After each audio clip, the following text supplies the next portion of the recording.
નમસ્કાર, good morning. એક નજર આજની ગુજરાત સમાચારની મુખ્ય હેડલાઇન્સ પર. બાંગ્લાદેશમાં હિન્દુ દેખાવકારો પર પોલીસ તૂટી પડી છે.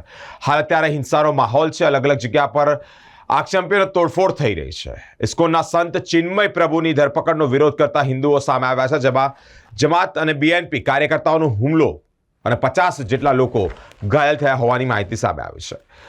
વડોદરામાં 8 લાખ રેશન કાર્ડ ધારકોની ઈ-કેવાયસી કરવા માટે દોડધામ મચી ગઈ છે. ગુજરાતમાં દવાની દુકાનોમાં લાલમલોલ છે. 50% સ્ટોક ફાર્માસિસ્ટ વિના ધમધમે છે.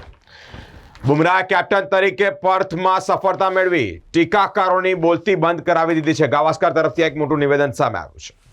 વડોદરા મ્યુનિસિપલ કોર્પોરેશનમાં નોકરી અપાવવાના બહાને ઠગ મહિલાએ પાડોશીને જ છેતર્યો છે. વૈજલપુર સહિત 48 ગામોમાં 13 કલાક સુધી વીજળીનો પુરવઠો ઠપ થતા હેરાનગતિ થઈ છે. સનફાર્મા રોડ અને સોમાત તળાવ વિસ્તારમાં દબાણો હટાવવામાં આવ્યા છે. દબાણો હટાવતી વેળાએ બોલાચાલી પણ થઈ છે. પરવાનગી નહીં મળતા વિજય યાત્રા બંધ રાખવામાં આવી છે. રણછોડરાય ભગવાનની વિજય યાત્રા જે નીકળવાની હતી તે તોપની પરવાનગી મળી કોર્ટ તરફથી, પરંતુ પોલીસ પ્રશાસનને પરવાનગી ન આપતા જ વિજય યાત્રા બંધ રાખવામાં આવી છે. આર્ટ્સમાં એફવાયની પૂરક પરીક્ષાનું પરિણામ જ હજી જાહેર થયું નથી. હવે એક નજર દિવ્ય ભાસ્કરની મુખ્ય હેડલાઇન્સ પર. બંધારણ એ સૌથી પવિત્ર ગ્રંથ છે. ભારતને મળી છે એ નવી ઓળખ મળી છે. રાષ્ટ્રપતિ તરફથી એક નિવેદન સામે આવ્યું છે.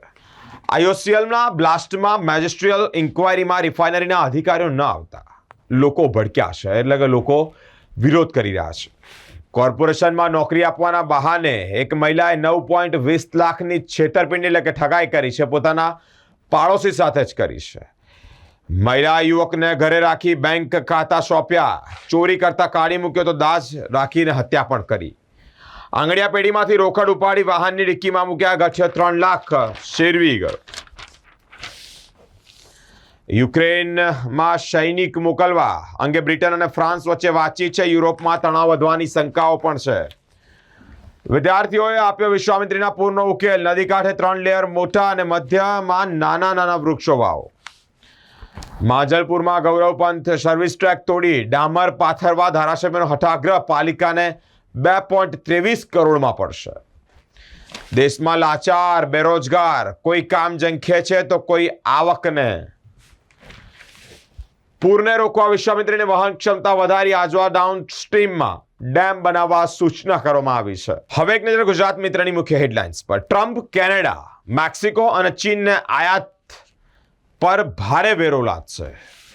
તમે જ્યારે હારો છો ત્યારે ઈવીએમ સાથે ચેડા થાય છે અને જીતો છો ત્યારે નહીં. બેલેટ પેપર માટેની અરજી સુપ્રીમ કોર્ટે ફગાવી છે. શિંદેએ રાજીનામું આપ્યું, જેમાં કાર્યકારી મુખ્યમંત્રી તરીકે તેઓની હાલ કાર્યભાર ત્યારે ચાલુ રહેશે. આઈઓસીએલ આગ દુર્ઘટનામાં મેજિસ્ટ્રીયલ ઇન્કવાયરી નીચલી કક્ષાના અધિકારીઓ હાજર ન રહેતા કરચિયા ગ્રામના ગ્રામજનો વિરોધ કરી રહ્યા છે. અક્ષર ચોકથી સનફાર્મા રોડ પરના દબાણોનો સફાયો કરવામાં આવ્યો છે. આજવા ડેમના ડાઉન ટીમમાં વધારાનું ડેમ જેવું સ્ટ્રક્ચર ઊભું કરવા વિચારણા કરવામાં આવ્યું છે. પહેલા પૂરે ડૂબાડ્યા, પછી પૂર રાહતના નામે ઠગ્યો. ₹37,000 ઠગી ગયો. તારાપુર મોટી ચોકડી પાસે ₹26.82 લાખના વિદેશી દારૂ ભરેલી એક ટ્રક ઝડપાઈ છે. ખંભાત પાલિકાની સભા તોફાની બની છે, જેમાં એજન્ડા ફાડી ફગાવ્યા છે. તમિલનાડુના ઘણા ભાગોમાં વરસાદ પડ્યો ત્યારે વાવાઝોડું આવવાની આશંકાઓ છે. ઝઘડિયા ગ્રુપ ગ્રામ પંચાયતના 14 વર્ષના વહીવટનો 15 મુદ્દાઓમાં આરટીઆઈ કરીને હિસાબ માંગવામાં આવ્યો છે. એક નજર કરીશું લોકસત્તા જનસત્તાની મુખ્ય હેડલાઇન્સ પર. એકનાથ શિંદેનું સીએમ પદ પરથી રાજીનામું.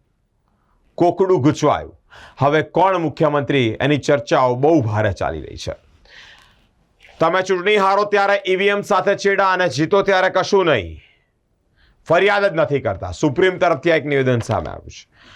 અટલાદરામાં 40 મીટર 12 મીટરના રસ્તા પરના એફપીની જંત્રી અધધ એટલે ₹81,000.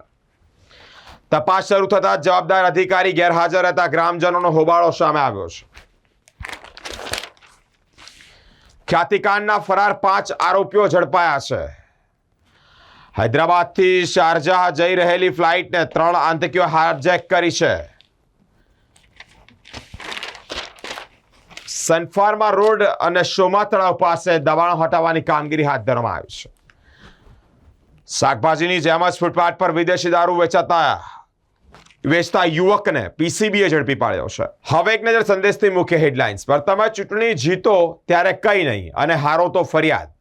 સુપ્રીમ તરફથી એક નિવેદન સામે આવ્યું છે. જાપાનમાં બેંક કૌભાંડો રોકવા કર્મચારી પાસે આપઘાત કરવાના શપથ લેવાશે. મ્યુનિસિપલ કોર્પોરેશનના વર્ષ 2024 અને 25ના બજેટમાં વધારો થવાની શક્યતાઓ છે. ખર્ચ પણ વધશે. આજવા સરોવરના ડાઉનસ્ટ્રીમમાં વધુ એક ડેમ બનાવવા વિચારણા કરવામાં આવી છે. બાંગ્લાદેશમાં દેખાવ કરી રહેલા હિન્દુઓ પર પોલીસનો કેર. ખાનગી કંપનીના CSR ફંડ હેઠળ 2 અદ્યતન મશીન SSGને અપાયા છે. રાષ્ટ્રે આપણા માટે શું કર્યું તે નહીં, પરંતુ રાષ્ટ્ર માટે આપણે શું કરી રહ્યા છે તે મહત્વનું છે. કેન્સર પીડિત મહિલા માટે વિગ બનાવતી સંસ્થાને વાળ ડોનેટ કરવામાં આવ્યા છે. તપન મર્ડર કેસમાં ઓળખાયેલી 10ની શોધખોળ હાથ ધરવામાં આવી રહી છે. આદિવાસી વિદ્યાર્થીઓની પોસ્ટ મેટ્રિક શિષ્યવૃત્તિ રદ કરવાના નિર્ણયનો વિરોધ કરવામાં આવ્યો છે. હવે એક નજર ગુજરાતની અસ્મિતા ન્યૂઝપેપરની મુખ્ય હેડલાઇન્સ પર. બંધારણ આપણા લોકતાંત્રિક મૂલ્યોનો જીવંત અને પ્રગતિશીલ દસ્તાવેજ છે, રાષ્ટ્રપતિજી કહી રહ્યા છે. PM આવાસની નજીક પહોંચ્યું હજારોનું ટોળું. ટીયર ગેસ સામે પથ્થરબાજી, પ્રદર્શનકારીઓ ગોળી મારવાના આદેશ, જેમાં 7ના મૃત્યુ નિપજ્યા છે. 7 વર્ષની બાળકી પર પાડોશીએ આચર્યું દુષ્કર્મ, હત્યાનો પણ પ્રયાસ કર્યો છે. અમદાવાદમાં જીશાને હત્યારી તસ્કરીની શરૂઆત કરી. ક્રાઇમ બ્રાન્ચને તપાસ સોંપવામાં આવી છે. વાવના કુંડાલિયાના ખેડૂતોને પિયત માટે નર્મદાનું પાણી હજી સુધી ન મળતા ખેડૂતો રોષે ભરાયા છે.